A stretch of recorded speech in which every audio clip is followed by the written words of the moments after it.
There may come a time in your life when gentle inspiration hits you like an unknowing spell, wavering on the edge of your consciousness until it is ready to be steeped in the waking thought of your potential. For me, making this YouTube channel was the catalyst for said time. Throughout my 20+ years here on Earth, I have made a few friends along the way. And when I say few, I mean, I married him. Sure, I've had friend groups in the past, groups that have dissipated as time changes the seasons of our lives and we find one another unrecognizable. Friends who I could have sworn were to be lifelong that only lasted one fleeting summer. Friends who I had tried to pull back from their own lost minds, just to lose them to their new selves. It is beyond your control who decides to stay in your life and who decides to leave. The only thing you can control is what you take from each passing acquaintance. And what better memoir than a book?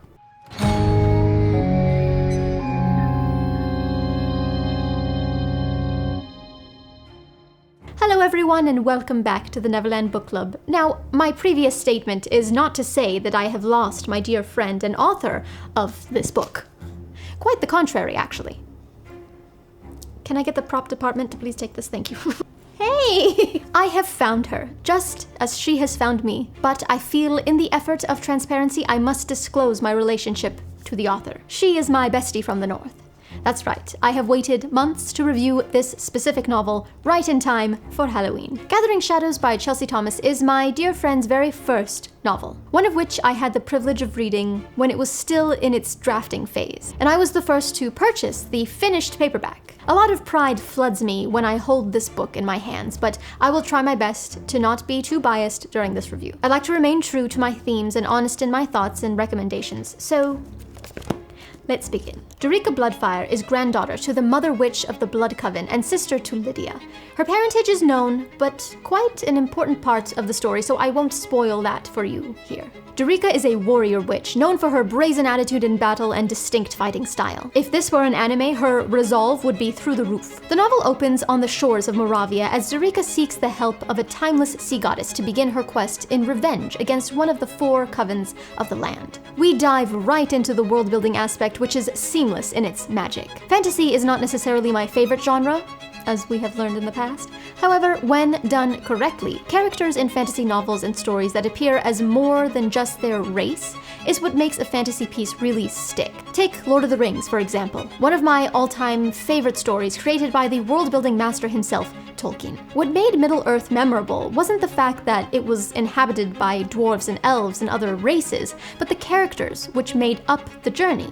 In the movies anyway. Here, Chelsey has drenched the story in lore and world-building magic, as Dorica's search for aid in her journey brings forth many interesting and relatable characters, thickening the story as we're captivated on every page. The most satisfying part of this novel is the accurate devotion to character, and taking the strong female element to an entirely new level, as well as its representation of people in the LGBTQ+ community. Knowing Chelsey personally, I can say how much of her I see in Dorica, as well as her sister Lydia, whom I see a lot of myself in as well, to be honest. Not only are they powerful, but relatable. The waves ridden throughout this read are endless from start to finish. From one action scene to the next, we also have gentle chapters in between that tell us more and more about the characters we are following onto the battlefield. This is skillful storytelling. I cannot tell you how many times I have read a book or watched a movie that is all action and no relatability. That's the magic formula. You need to care about the characters that are riding their giant bat babies into battle. Otherwise, why stay for the rest of the story? Twists and turns that reveal why Dorica is so powerful and her lineage as well as her unexplained abilities are explored, and the story just keeps you drawn in. Now, for the criticism.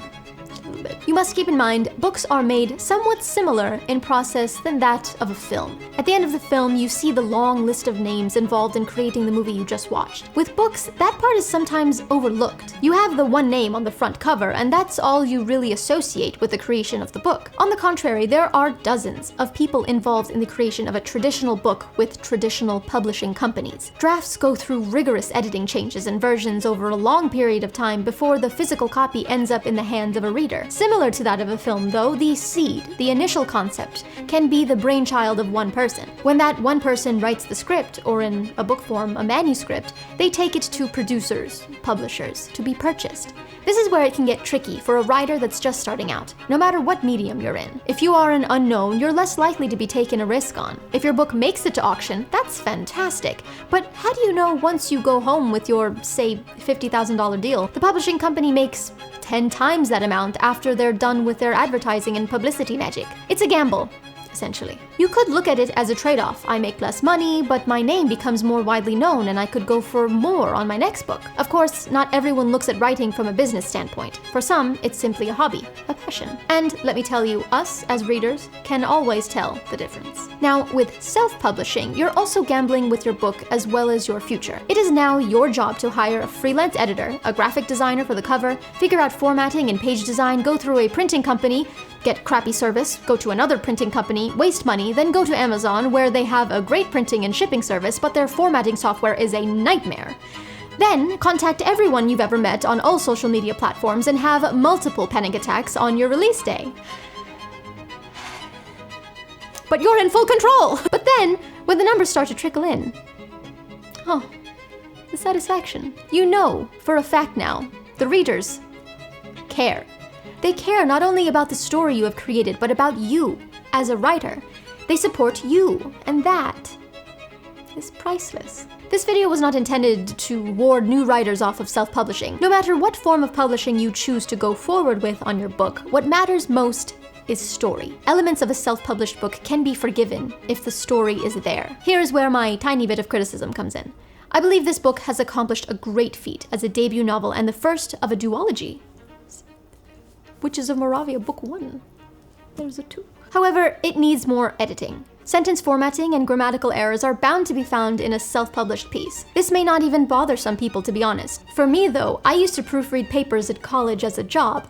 I worked in my university library, and students would come to me for help formatting, editing, and proofreading their papers, so I can't help but be critical of tense continuity, sentence fragments, or common misconceptions of the use of different words for different meanings. Hell, I found dozens of errors in the hard case crime published King novel, and that went through a publishing company. The formatting of the pages could also use some adjusting, which I didn't realize was so difficult until I started messing with the Amazon self-publishing software, so that too can be forgiven. This is why I would like to invest more into indie authors, because you just don't know what kind of gems you'll find. This novel introduced characters I came to care about and took me on a journey as a reader through this wonderful new world. So, who is this book for? Well, any readers who find themselves searching for a unique voice, a reader who craves representation of real women with real bodies and real emotions, with so much magic built right in. This book is categorized under fantasy, but it also has elements of drama, suspense, and a cheeky little bit of horror. So if that sounds like your kind of spooky October afternoon, go read Gathering Shadows, and be sure to be on the lookout for book 2, coming... I'll let you know. Also, I would like to say, even though Amazon's software is a nightmare, the finished project is quite impressive. I did not expect such a high quality feel of the pages as well as the cover material. It does not feel cheap, let me tell you. Also, what do we have here? Cover design by Nadia Samar and Chelsey Thomas. Well, it is a truly lovely cover indeed. Spooky but cute. It's my entire aesthetic. Alright, that's all I have for you lovely viewers today. Thank you so much for watching. Do make sure to like this video if you liked it and subscribe for all the fun book things we have stored for you here at the Neverland Book Club. Also, be sure to check us out on Instagram and Patreon and become part of our little community. Our coven, if you will. Everything can be found in the description below. Also, be sure to comment any indie authors you have found and would like to share, or if you're an indie author yourself. This is the main inspiration for my darling tier on Patreon. If you are an indie author and would like me to review your novel here on this channel, take a look at our Patreon or DM me on Instagram. I am interested in your book. Today's shout out goes to I Wanna Us? I Wanna Us.